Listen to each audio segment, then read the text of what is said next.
Welcome back दोस्तों, स्वागत है आपका हमारे एक और नए वीडियो में। तो दोस्तों, आज हम लोग बात करने वाले हैं साइंस के पार्ट 1 चैप्टर प्रकाश के परावर्तन तथा अपवर्तन के सारे VVI most important objective for board exam 2023।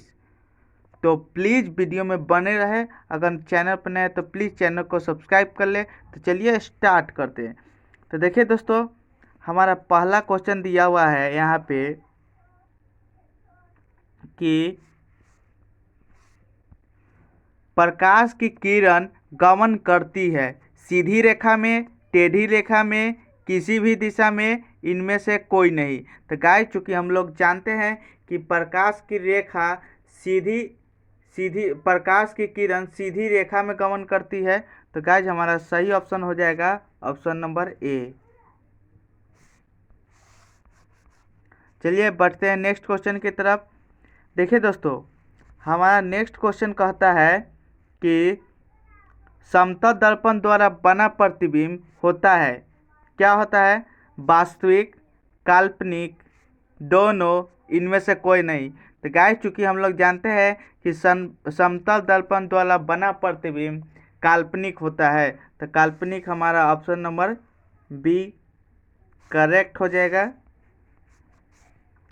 चलिए बढ़ते हैं नेक्स्ट क्वेश्चन की तरफ। देखिए दोस्तों, हमारा नेक्स्ट क्वेश्चन कहता है उत्तल लेंस की क्षमता होती है ऋणात्मक, धनात्मक, ए और बी दोनों, इनमें से कोई नहीं। तो गाइस, चूँकि हम लोग जानते हैं कि उत्तल लेंस की क्षमता धनात्मक होती है, तो हमारा ऑप्शन क्या हो जाएगा? ऑप्शन नंबर बी करेक्ट हो जाएगा। चलिए बढ़ते हैं नेक्स्ट क्वेश्चन की तरफ। देखिए दोस्तों, हमारा नेक्स्ट क्वेश्चन कहता है कि फोटोग्राफी कैमरा का अभिदृश्यक होता है उत्तल लेंस, अवतल लेंस, उत्तल दर्पण, अवतल दर्पण। फोटोग्राफी कैमरा का अभिदृश्यक क्या होता है? तो गाइस, चूँकि हम लोग जानते हैं कि फोटोग्राफी कैमरा का उत्तल लेंस होता है, तो गाइस हमारा उत्तल लेंस सही हो जाएगा option number A. Option number A सही हो जाएगा। चलिए बढ़ते हैं नेक्स्ट क्वेश्चन की तरफ। देखिए दोस्तों, हमारा नेक्स्ट क्वेश्चन कह रहा है सरल सूक्ष्मदर्शी में किसका उपयोग होता है? पहला ऑप्शन है अवतल दर्पण, सेकेंड ऑप्शन है उत्तल दर्पण, थर्ड ऑप्शन है अवतल लेंस, फोर्थ है उत्तल लेंस। तो गाइस, चूँकि हम लोग जानते हैं कि सरल सूक्ष्मदर्शी में उत्तल लेंस का उपयोग होता है, तो गाइस हमारा ऑप्शन नंबर डी करेक्ट हो जाएगा। ऑप्शन नंबर डी सही हो जाएगा। चलिए बढ़ते हैं नेक्स्ट क्वेश्चन की तरफ। देखिए दोस्तों, हमारा नेक्स्ट क्वेश्चन कह रहा है कि काल्पनिक प्रतिबिंब होता है सीधा, उल्टा, दोनों, इनमें से कोई नहीं। तो गाइस, चूँकि हम लोग जानते हैं कि काल्पनिक प्रतिबिंब सीधा होता है, तो हमारा ऑप्शन नंबर एक करेक्ट हो जाएगा। चलिए बढ़ते हैं नेक्स्ट क्वेश्चन की तरफ। देखिए दोस्तों, हमारा नेक्स्ट क्वेश्चन कह रहा है कि कुछ क्वेश्चन को ज़्यादा लंबा है। किसी गोलीय दर्पण तथा किसी पतले गोलीय लेंस दोनों की फोकस दूरी -15 सेंटीमीटर है। क्वेश्चन क्या कर रहा है, ध्यान से सुनिए कि किसी गोलीय दर्पण तथा किसी पतले गोलीय लेंस दोनों की फोकस दूरी कितना है? -50 सेंटीमीटर। दर्पण तथा लेंस संभवतः है पहला अवतल लेंस, दूसरा दोनों उत्तल, तीसरा दर्पण अवतल तथा लेंस उत्तल, चौथा दर्पण उत्तल तथा लेंस अवतल। तो गाइस, इसका आंसर हो जाएगा दोनों अवतल, यानी ऑप्शन नंबर ए हमारा करेक्ट हो जाएगा। ऑप्शन नंबर ए हमारा करेक्ट हो जाएगा। चलिए बढ़ते हैं नेक्स्ट क्वेश्चन की तरफ। देखिए दोस्तों, नेक्स्ट क्वेश्चन हमारा कह रहा है कि प्रकाश के अपवर्तन के कितने नियम होते हैं? तो गाइस, ये तो आप लोग बेसिक है, ये तो जानते ही होंगे कि प्रकाश के अपवर्तन के दो नियम होते हैं। तो गाइज हमारा सही ऑप्शन हो जाएगा ऑप्शन नंबर बी। चलिए बढ़ते हैं नेक्स्ट क्वेश्चन की तरफ। देखिए दोस्तों, नेक्स्ट क्वेश्चन कह रहा है हमारा कि किसी माध्यम के अपवर्तनांक का मान होता है साइन आई बटे आर, साइन आर बटे sine i into sine r, sine i plus sine r. तो गाइस चूंकि हम लोग जानते हैं कि किसी माध्यम के अपवर्तनांक का मान होता है साइन आई बटे साइन आर। तो गाइस हमारा सही ऑप्शन हो जाएगा ऑप्शन नंबर ए। चलिए बढ़ते हैं नेक्स्ट क्वेश्चन की तरफ। देखिए दोस्तों, नेक्स्ट क्वेश्चन हमारा कह रहा है उत्तल लेंस में बना प्रतिबिंब होता है। ऑप्शन नंबर ए बराबर और सीधा, ऑप्शन नंबर बी वास्तविक और उल्टा, ऑप्शन नंबर सी वास्तविक और सीधा, ऑप्शन नंबर डी इनमें से कोई नहीं। तो गाइज इसका सही जवाब हो जाएगा क्वेश्चन नंबर कितना है, क्वेश्चन नंबर 10 का सही जवाब हो जाएगा आपका वास्तविक और उल्टा, यानी ऑप्शन नंबर बी करेक्ट हो जाएगा यहाँ पे। चलिए बढ़ते हैं नेक्स्ट क्वेश्चन की तरफ। देखिए दोस्तों, हमारा नेक्स्ट क्वेश्चन कह रहा है वह गोलीय दर्पण जो बाहर की तरफ वक्रित हो कहलाता है। नेक्स्ट क्वेश्चन है वह गोलीय दर्पण जो बाहर की तरफ वक्रित हो क्या कहलाता है। तो गाइस इसका सही जवाब हो जाएगा उत्तल दर्पण। वैसे ऑप्शन पढ़ लेते हैं। हमारा पहला ऑप्शन है अवतल दर्पण, सेकेंड ऑप्शन है समतल दर्पण, थर्ड ऑप्शन है उत्तल दर्पण और फोर्थ है इनमें से कोई नहीं। तो चूंकि मैंने पहले ही आंसर बता दिया था तो इसका सही जवाब हो जाएगा उत्तल दर्पण। ऑप्शन नंबर सी करेक्ट हो जाएगा। चलिए बढ़ते हैं नेक्स्ट क्वेश्चन की तरफ।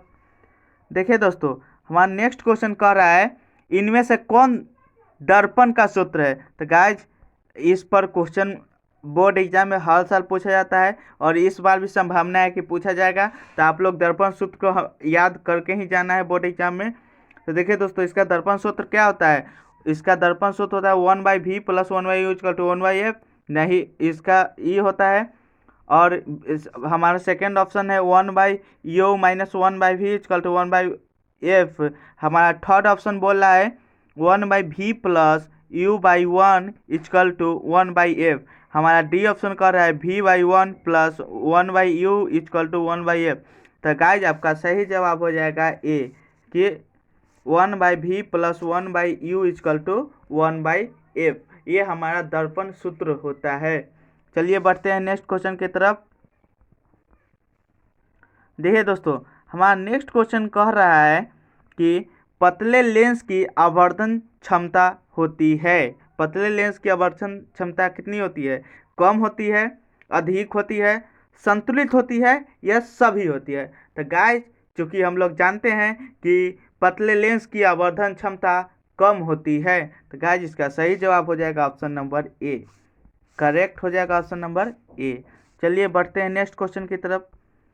देखिए दोस्तों, हमारा नेक्स्ट क्वेश्चन कह रहा है कि उत्तल लेंस का प्रकाशिक केंद्र और मुख्य फोकस के बीच रखे बिंब का प्रतिबिंब की प्रकृति होती है आभासी तथा सीधा, आभासी एवं सीधा, काल्पनिक एवं सीधा, इनमें से कोई नहीं। तो गाइस इसका सही जवाब हो जाएगा आभासी एवं सीधा। तो हमारा ऑप्शन नंबर क्या हो जाएगा, ऑप्शन नंबर बी करेक्ट हो जाएगा। चलिए बढ़ते हैं नेक्स्ट क्वेश्चन की तरफ। देखिए दोस्तों, नेक्स्ट क्वेश्चन हमारा कह रहा है कि अवतल लेंस के सामने अनंत पर रखे बिंब का प्रतिबिंब की स्थिति होती है वक्ता केंद्र पर, फोकस पर, अनंत पर, ध्रुव पर। तो गाइस इसका सही जवाब हो जाएगा आपका फोकस पर। तो आप फोकस कहाँ है, यानी ऑप्शन नंबर बी करेक्ट हो जाएगा। चलिए बढ़ते हैं नेक्स्ट क्वेश्चन की तरफ। देखिए दोस्तों, हमारा नेक्स्ट क्वेश्चन कह रहा है मुख्य अक्ष के समानांतर आने वाली कोई किरण कोई प्रकाश किरण अवतल लेंस से अपवर्तन के पश्चात ऑप्शन नंबर एक क्या कह रहा है, मुख्य अक्ष के विपरीत जाती है। ऑप्शन नंबर बी क्या कह रहा है कि उसी पथ के अनुदिश वापस परिवर्तित हो जाती है। निर्गत किरण मुख्य अक्ष के समानांतर जाती है।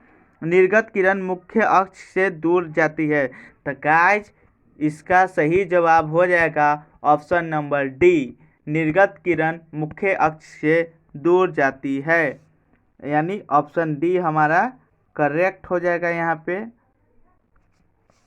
ऑप्शन डी करेक्ट हो जाएगा। चलिए बढ़ते हैं नेक्स्ट क्वेश्चन की तरफ। देखिए दोस्तों, हमारा नेक्स्ट क्वेश्चन कह रहा है कि उत्तल लेंस के मुख्य फोकस पर रखे प्रतिबिंब की स्थिति होती है वक्ता केंद्र पर, फोकस एवं वक्ता केंद्र के बीच, अनंत पर, ध्रुव एवं वक्ता केंद्र के बीच। तो गाइज इसका सही जवाब हो जाएगा अनंत पर, option number c. Option number c इसका करेक्ट होगा।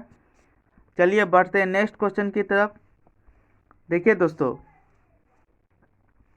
हमारा नेक्स्ट क्वेश्चन कह रहा है कि दंत विशेषज्ञ मरीजों के दांतों का बड़ा प्रतिबिंब देखने के लिए किस दर्पण का उपयोग करते हैं। मतलब दांत के जो मरीज होते हैं, दांत के जो दांत डॉक्टर जो होते हैं वो दांत के मरीजों को दांतों का बड़ा प्रतिबिंब देखने के लिए किस दर्पण का उपयोग करते हैं। तो हमारा फर्स्ट ऑप्शन क्या बोल रहा है, ऑप्शन नंबर ए बोल रहा है अवतल दर्पण, सेकेंड नंबर बोल रहा है समतल दर्पण, थर्ड नंबर उत्तल दर्पण, फोर्थ नंबर सभी। तो गाइस चूँकि हम लोग जानते हैं कि दांतों के लिए हम लोग अवतल दर्पण का उपयोग करते हैं, तो गाइस हमारा सही ऑप्शन हो जाएगा ऑप्शन नंबर ए करेक्ट।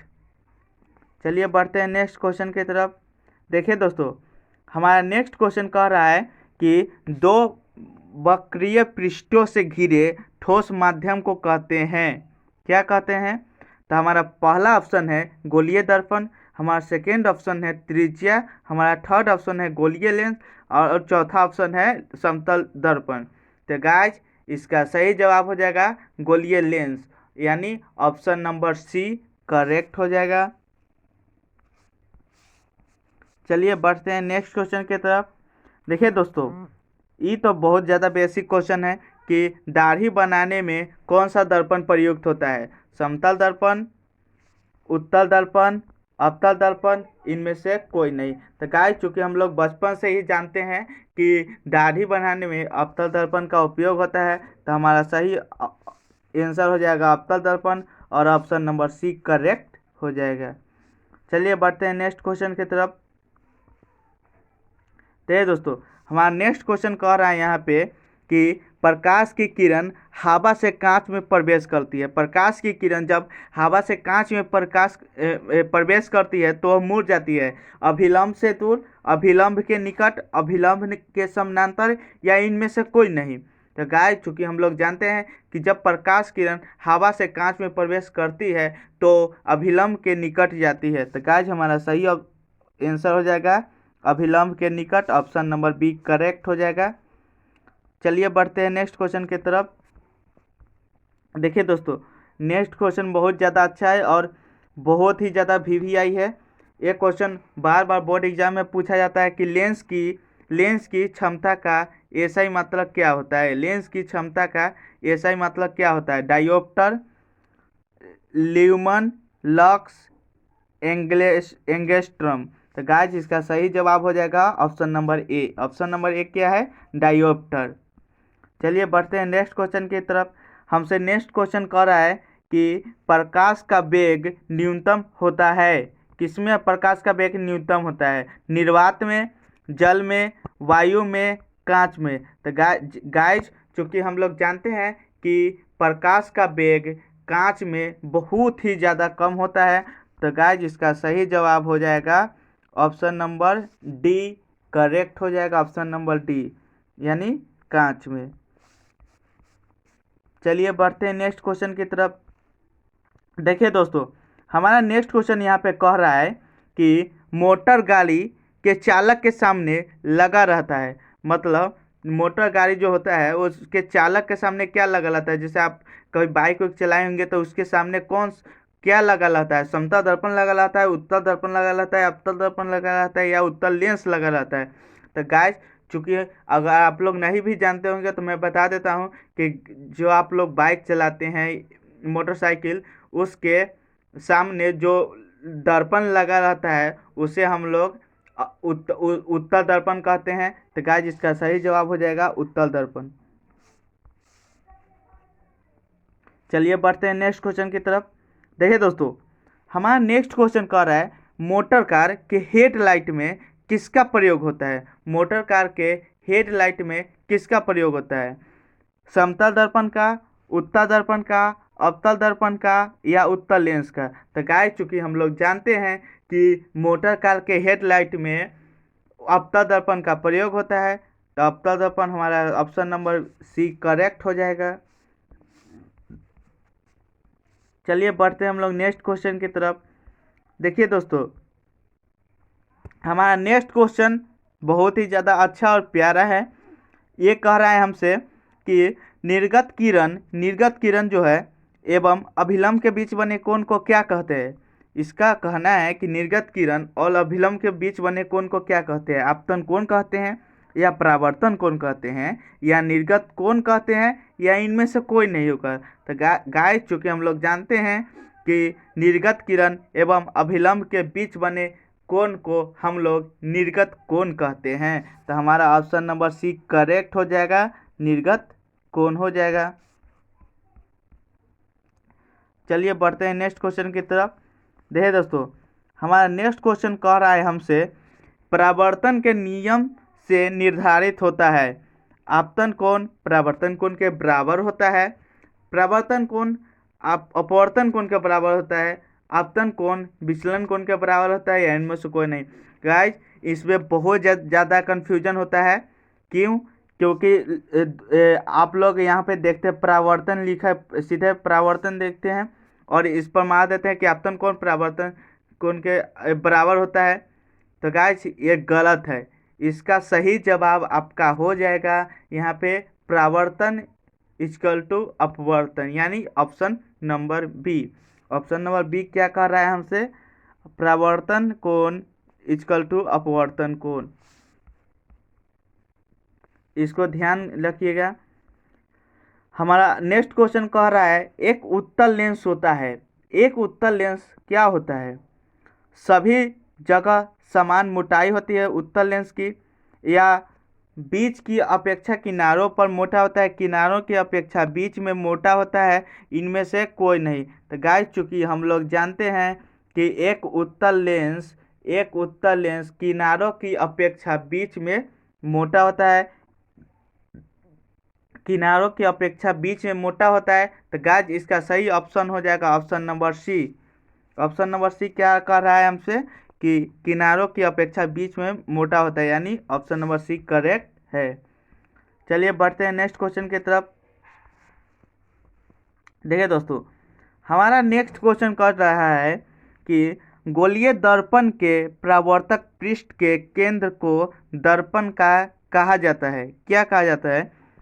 क्या कहा जाता है? मध्य, ध्रुव, गोलार्ध, अक्ष। तो गाइस, चूंकि हम लोग जानते हैं कि गोलीय दर्पण के परावर्तक पृष्ठ के केंद्र के दर्पण को हम लोग ध्रुव कहते हैं। तो गाइस, हमारा ऑप्शन नंबर बी करेक्ट हो जाएगा। चलिए बढ़ते हैं नेक्स्ट क्वेश्चन की तरफ। देखिए दोस्तों, हमारा क्वेश्चन नंबर 30 कह रहा है मोटे लेंस की आवर्धन क्षमता होती है कम, अधिक, संतुलित, या इनमें से कोई नहीं? तो गाइस, चूँकि हम लोग जानते हैं कि मोटे लेंस की आवर्धन क्षमता अधिक होती है, तो हमारा ऑप्शन नंबर बी करेक्ट हो जाएगा। चलिए बढ़ते हैं नेक्स्ट क्वेश्चन की तरफ। देखिए दोस्तों, हमारा नेक्स्ट क्वेश्चन हमसे कह रहा है कि अवतल लेंस के मुख्य फोकस पर रखे बीम का प्रतिबिंब की स्थिति होती है। कैसी होती है? अवतल लेंस के मुख्य फोकस पर रखे बीम का प्रतिबिंब की स्थिति कैसी होती है? तो हमारा ऑप्शन नंबर ए कह रहा है फोकस एवं वक्ता केंद्र के बीच, ऑप्शन नंबर बी कह रहा है प्रकाशिक केंद्र और फोकस के बीच। हमारा ऑप्शन नंबर सी कह रहा है ध्रुव एवं वक्ता केंद्र के बीच। हमारा ऑप्शन नंबर डी कह रहा है इनमें से कोई नहीं। तो गाइस चूंकि हम लोग जानते हैं कि अवतल लेंस के मुख्य फोकस पर रखे बीम की प्रतिबिंब की स्थिति प्रकाशिक केंद्र और फोकस के बीच होती है, तो इसका ऑप्शन नंबर बी करेक्ट हो जाएगा। तो ऑप्शन नंबर बी यहाँ पे करेक्ट हो जाएगा। चलिए बढ़ते हैं नेक्स्ट क्वेश्चन की तरफ। तो ये दोस्तों नेक्स्ट क्वेश्चन भी अच्छा है। ये हमसे कह रहा है कि मुख्य फोकस जो होता है उससे गुजरने वाली प्रकाश किरण उत्तल लेंस से अपवर्तन के पश्चात, हमारा ऑप्शन फर्स्ट क्या कर रहा है मुख्य अक्ष के विपरीत जाती है। ऑप्शन नंबर बी कर रहा है निर्गत किरण मुख्य अक्ष के समानांतर जाती है। ऑप्शन नंबर सी कर रहा है मुख्य अक्ष से दूर जाती है।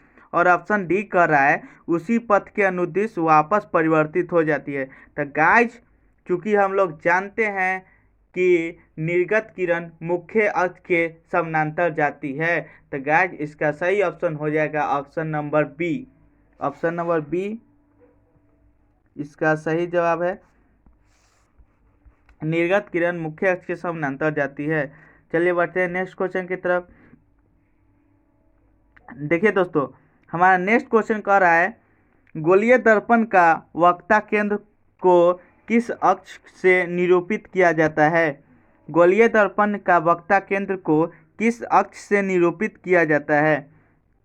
हमारा ऑप्शन नंबर एक क्या कह रहा है कि सी।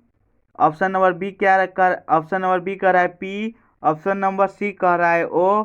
ऑप्शन नंबर डी कह रहा है पी एफ।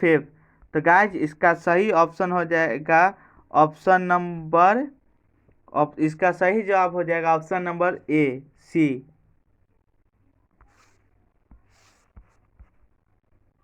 चलिए बढ़ते हैं नेक्स्ट क्वेश्चन की तरफ। देखिए दोस्तों नेक्स्ट क्वेश्चन क्या कर रहा है निर्वात में प्रकाश की चाल है। निर्वात में प्रकाश की चाल कितनी है 3×10⁸ है 10⁸ तो ऐसे पढ़ेंगे इसको 3×10⁸ मीटर पर सेकेंड, 2×10⁸ किलोमीटर पर सेकेंड, 3×10⁹ मीटर पर सेकेंड और 3×100 यहाँ पे 1 गलती है 3×101 मीटर पर सेकेंड। तो गाइज इसका सही जवाब हो जाएगा ऑप्शन नंबर ए 3×10⁸ मीटर पर सेकेंड, 3×10⁸ मीटर पर सेकेंड। ऑप्शन नंबर एक करेक्ट हो जाएगा। चलिए बढ़ते हैं नेक्स्ट क्वेश्चन की तरफ। देखिए दोस्तों हमारा नेक्स्ट क्वेश्चन हमसे कह रहा है अवतल लेंस का आवर्धन यानी एम, जिसको हम लोग एम से डिनोट करते हैं, बराबर होता है किसके बराबर होता है कि ए यू बाई वी के यू बटे वी के यू प्लस वी के वी बटे यू के। तो गाइस चूंकि हम लोग जानते हैं कि अवतल लेंस के आवर्धन का मान वी बाई यू के बराबर होता है। ऑप्शन नंबर हमारा डी करेक्ट हो जाएगा। वी बाई यू होता है, नहीं यू बाई वी नहीं होता है, वी बाई यू के बराबर होता है। तो गाइस हमारा ऑप्शन नंबर डी करेक्ट होगा। चलिए बढ़ते हैं नेक्स्ट क्वेश्चन की तरफ। देखिए दोस्तों हमसे नेक्स्ट क्वेश्चन हमारा क्या है, नेक्स्ट क्वेश्चन कह रहा है कि उत्तल लेंस में जब बीम एफ और 2f के बीच रखा जाता है, उत्तल लेंस में बीम जब f और 2f के बीच रखा जाता है तब बना प्रतिबिंब होता है बड़ा और वास्तविक। ऑप्शन नंबर बी कह रहा है छोटा और वास्तविक। ऑप्शन नंबर सी कह रहा है छोटा और काल्पनिक। ऑप्शन नंबर डी कह रहा है बड़ा और काल्पनिक। तो गाइस इसका सही जवाब हो जाएगा ऑप्शन नंबर ए बड़ा और वास्तविक। ऑप्शन नंबर ए क्या हो जाएगा बड़ा और वास्तविक। चलिए बढ़ते हैं नेक्स्ट क्वेश्चन की तरफ। देखिए दोस्तों शायद ये क्वेश्चन पहले हो चुका है, फिर भी मैं बता देता हूँ एक बार और। प्रकाश के परावर्तन के कितने नियम होते हैं। प्रकाश के परावर्तन के कितने नियम होते हैं, तो चूंकि हम लोग जानते हैं कि प्रकाश के परावर्तन के 2 नियम होते हैं। कौन कौन, आपतित किरण परावर्तित किरण तथा आपतन बिंदु प्रकार का सभी एक ही की सतह में हो, आपतन को परावर्तन के उनके बराबर हो, यही 2 होता है। तो गाइस इसका सही जवाब हो जाएगा ऑप्शन नंबर बी। चलिए बढ़ते हैं नेक्स्ट क्वेश्चन की तरफ। देखिए दोस्तों हमारा नेक्स्ट क्वेश्चन कह रहा है अवतल लेंस की क्षमता होती है ऋणात्मक, धनात्मक, ए और बी, और इनमें से कोई नहीं। तो गाइस चूंकि हम लोग जानते हैं कि अवतल लेंस की क्षमता ऋणात्मक होती है, तो हमारा ऑप्शन नंबर 1 करेक्ट हो जाएगा। यहाँ पे ऑप्शन नंबर 1 करेक्ट हो जाएगा। चलिए बढ़ते हैं नेक्स्ट क्वेश्चन की तरफ। देखिए दोस्तों, हमारा नेक्स्ट क्वेश्चन क्या कह रहा है हमसे, हमारा नेक्स्ट क्वेश्चन कह रहा है कि किस दर्पण से हमेशा वस्तु से छोटा प्रतिबिंब प्राप्त होता है? किस दर्पण से हमेशा वस्तु से छोटा प्रतिबिंब प्राप्त होता है? ऑप्शन नंबर 1 कह रहा है समतल दर्पण से, ऑप्शन नंबर बी कह रहा है उत्तल दर्पण से, ऑप्शन सी कह रहा है अवतल दर्पण से, ऑप्शन डी कह रहा है इनमें से कोई नहीं। तो गाइस चूंकि हम लोग जानते हैं कि किसी भी दर्पण से हमें वस्तु से छोटा प्रतिबिंब किस दर्पण से प्राप्त होता है, तो गाइस इसका सही जवाब हो जाएगा बी, उत्तल दर्पण। तो हमारा बी क्या हो जाएगा, उत्तल दर्पण। ऑप्शन नंबर बी करेक्ट हो जाएगा। चलिए बढ़ते हैं नेक्स्ट क्वेश्चन की तरफ। देखिए दोस्तों, नेक्स्ट क्वेश्चन हमसे क्या कह रहा है यहाँ पे, नेक्स्ट क्वेश्चन कह रहा है कि निम्न में से कौन सा पदार्थ लेंस बनाने के लिए प्रयुक्त नहीं किया जाता है? निम्न में से कौन सा पदार्थ लेंस बनाने के लिए प्रयुक्त नहीं किया जा सकता है? हमारा ऑप्शन नंबर फर्स्ट क्या कह रहा है, जल, ऑप्शन नंबर बी क्या कह रहा है, कांच, ऑप्शन नंबर सी कह रहा है प्लास्टिक, ऑप्शन नंबर डी कह रहा है मिट्टी। तो गाइस चूंकि हम लोग जानते हैं कि जल, कांच, प्लास्टिक तीनों से लेंस बनाया जा सकता है, बट मिट्टी से कोई लेंस बनाया नहीं जा सकता है, इसीलिए हमारा ऑप्शन नंबर डी करेक्ट हो जाएगा, ऑप्शन नंबर डी। चलिए बढ़ते हैं नेक्स्ट क्वेश्चन की तरफ। देखिए दोस्तों, हमारा नेक्स्ट क्वेश्चन कुछ इस प्रकार से है कि प्रकाश की किरणें का पथ दर्शाने वाले चित्रों को क्या कहा जाता है? किरण आलेख, फोकस, किरण पुंज, इनमें से सभी। तो गाइस चूंकि हम लोग जानते हैं कि प्रकाश की किरण का पथ दर्शाने वाले चित्र को हम लोग किरण आलेख के नाम से जानते हैं। तो हमारा सही जवाब हो जाएगा option number A, option number A सही हो जाएगा। चलिए बढ़ते हैं नेक्स्ट क्वेश्चन की तरफ। देखिए दोस्तों, हमारा नेक्स्ट क्वेश्चन कह रहा है किस दर्पण से वस्तु का बड़ा प्रतिबिंब बनता है? किस दर्पण से वस्तु का बड़ा प्रतिबिंब बनता है? हमारा ऑप्शन नंबर 1 कह रहा है समतल दर्पण, ऑप्शन नंबर बी कह रहा है अवतल दर्पण, ऑप्शन नंबर सी कह रहा है उत्तल दर्पण, और ऑप्शन नंबर डी है इनमें से कोई नहीं। तो गाइस चूंकि हम लोग जानते हैं कि वस्तु से बड़ा प्रतिबिंब अवतल दर्पण में बनता है, तो हमारा ऑप्शन नंबर बी करेक्ट हो जाएगा यहाँ पे। चलिए बढ़ते हैं नेक्स्ट क्वेश्चन की तरफ। देखिए दोस्तों, नेक्स्ट क्वेश्चन हमसे क्या कर रहा है कि साइड मिरर के रूप में प्रयुक्त होता है अवतल दर्पण, सेकेंड ऑप्शन है उत्तल दर्पण, थर्ड ऑप्शन है उत्तल लेंस, और चौथा है प्रिज्म। तो गाइस चूंकि हम लोग जानते हैं कि साइड मिरर के रूप में किसका उपयोग होता है, उत्तल दर्पण का उपयोग होता है, तो हमारा ऑप्शन नंबर क्या हो जाएगा, उत्तल दर्पण। ऑप्शन नंबर बी करेक्ट हो जाएगा यहाँ पे। चलिए बढ़ते हैं नेक्स्ट क्वेश्चन की तरफ। देखिए दोस्तों, नेक्स्ट क्वेश्चन भी बहुत ज़्यादा अच्छा है, बहुत ही वीवीआई है, ये बोर्ड एग्जाम में इस बार आ सकता है कि सोलर कुकर में प्रयोग किया जाता है, सोलर कुकर में क्या प्रयोग किया जाता है? अवतल दर्पण का। सोलर कुकर में प्रयोग किया जाता है अवतल दर्पण का, उत्तल दर्पण का, समतल दर्पण का, उत्तल तथा अवतल दोनों दर्पण का। तो गाइस चूंकि हम लोग जानते हैं कि सोलर कुकर में अवतल दर्पण का प्रयोग किया जाता है, तो हमारा सही ऑप्शन हो जाएगा ऑप्शन नंबर 1 करेक्ट हो जाएगा यहाँ पे। चलिए बढ़ते हैं नेक्स्ट क्वेश्चन की तरफ। नेक्स्ट क्वेश्चन हमसे क्या कर रहा है, नेक्स्ट क्वेश्चन कह रहा है कि अवतल दर्पण के ध्रुव और मुख्य फोकस के बीच रखे बीम की प्रतिबिंब की प्रकृति होती है, कैसी होती है? अवतल दर्पण के बीच ध्रुव मुख्य फोकस के बीच रखे बीम की प्रतिबिंब कैसी होती है? तो हमारा फर्स्ट ऑप्शन हो जाएगा आभासी तथा उल्टा, ऑप्शन बी कह रहा है आभासी एवं सीधा, काल्पनिक एवं सीधी, सभी। तो गाइस इसका सही जवाब हो जाएगा ऑप्शन नंबर बी, आभासी एवं सीधी। आभासी एवं सीधी, ऑप्शन बी करेक्ट हो जाएगा। ऑप्शन बी यहाँ पे करेक्ट हो जाएगा। चलिए बढ़ते हैं नेक्स्ट क्वेश्चन की तरफ। देखिए दोस्तों, हमारा नेक्स्ट क्वेश्चन हमसे कह रहा है कि लेंस के प्रकाशिक केंद्र से गुजरने वाली प्रकाश किरणें अपवर्तन के पश्चात विचलन के साथ निर्गत हो जाती है, 7 रंगों में विभक्त हो जाती है, और हमारा ऑप्शन सी क्या कह रहा है, बिना विचलन के निर्गत हो जाती है, और ऑप्शन डी कह रहा है इनमें से कोई नहीं। तो गाइस, चूंकि हम लोग जानते हैं कि लेंस के प्रकाश केंद्र से गुजरने वाली किरण अपवर्तन के पश्चात 7 रंगों में विभक्त हो जाती है, तो हमारा ऑप्शन नंबर यहाँ पे बी करेक्ट हो जाएगा। चलिए बढ़ते हैं नेक्स्ट क्वेश्चन की तरफ। देखिए दोस्तों, हमारा नेक्स्ट क्वेश्चन कह रहा है गोलीय दर्पण में फोकसांतर एवं वक्रता त्रिज्या के बीच संबंध है। तो क्या है, R = 2F, F = R, F = 2/R, R = F/2। तो गाइस, गोलीय दर्पण फोकसांतर एवं वक्रता त्रिज्या के बीच क्या संबंध होता है, R = 2F होता है, यानी हमारा ऑप्शन नंबर 1 करेक्ट हो जाएगा। चलिए बढ़ते हैं नेक्स्ट क्वेश्चन की तरफ। देखिए दोस्तों, नेक्स्ट क्वेश्चन कह रहा है कि प्रकाश के किरणों के समूह को क्या कहते हैं, प्रकाश स्रोत कहते हैं, किरण पुंज कहते हैं, प्रदीप्त कहते हैं, प्रकीर्णन कहते हैं। तो गाइस, चूंकि हम लोग जानते हैं कि प्रकाश के किरणों के समूह को हम लोग क्या कहते हैं, किरण पुंज कहते हैं, यानी हमारा ऑप्शन नंबर क्या हो जाएगा, किरण पुंज, यानी बी करेक्ट हो जाएगा यहाँ पे। चलिए दोस्तों, हम लोग 49 क्वेश्चन की तरफ चलते हैं।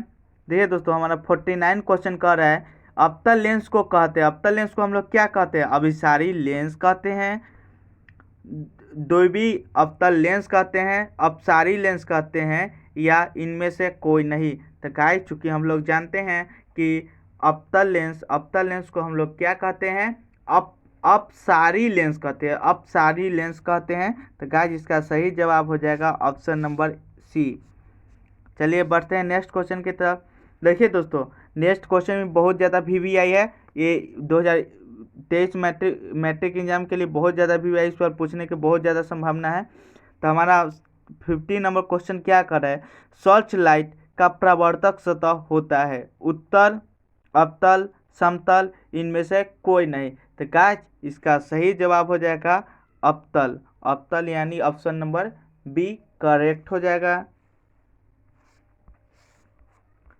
चलिए बढ़ते हैं नेक्स्ट क्वेश्चन की तरफ। देखिए दोस्तों, हमारा नेक्स्ट क्वेश्चन कह रहा है उत्तल लेंस को क्या कहते हैं। जैसे अब अभी हम लोग पढ़े थे अवतल लेंस को, अब हम लोग पढ़ेंगे कि उत्तल लेंस को क्या कहते हैं। तो गाइस, चूंकि उत्तल लेंस को क्या कहते हैं, हमारा ऑप्शन ये कह रहा है अभिसारी लेंस, द्विवी उत्तल लेंस ऑप्शन नंबर बी कह रहा है, ऑप्शन नंबर सी कह रहा है, अपसारी लेंस ऑप्शन नंबर डी कह रहा है, इनमें से कोई नहीं।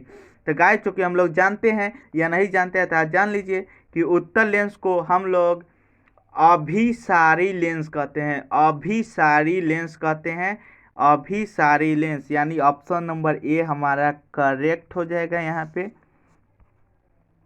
चलिए बढ़ते हैं नेक्स्ट क्वेश्चन की तरफ।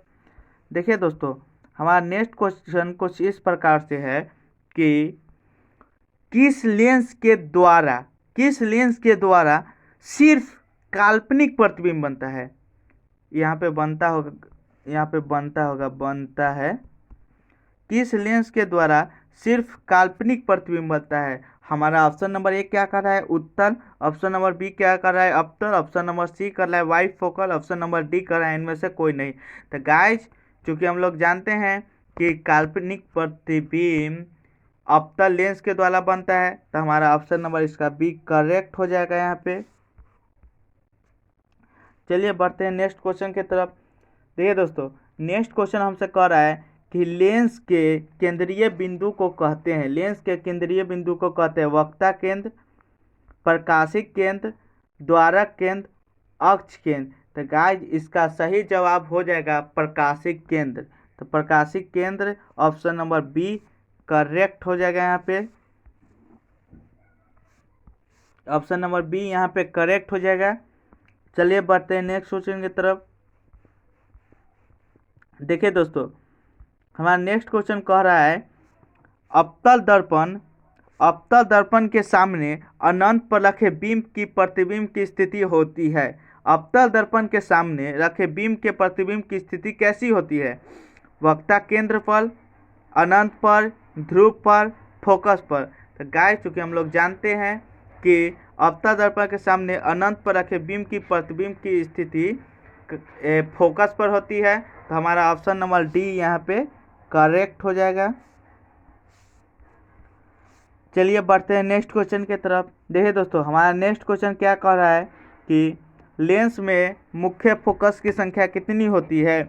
लेंस में मुख्य फोकस की संख्या कितनी होती है? हमारा ऑप्शन नंबर ए है 2, ऑप्शन नंबर बी कह रहा है 1, ऑप्शन नंबर सी कह रहा है 3, ऑप्शन नंबर डी कह रहा है इनमें से कोई नहीं। तो गाइज चूँकि हम लोग जानते हैं कि लेंस के मुख्य फोकस की संख्या कितनी होती है? 2 होती है, तो हमारा सही जवाब हो जाएगा ऑप्शन नंबर ए।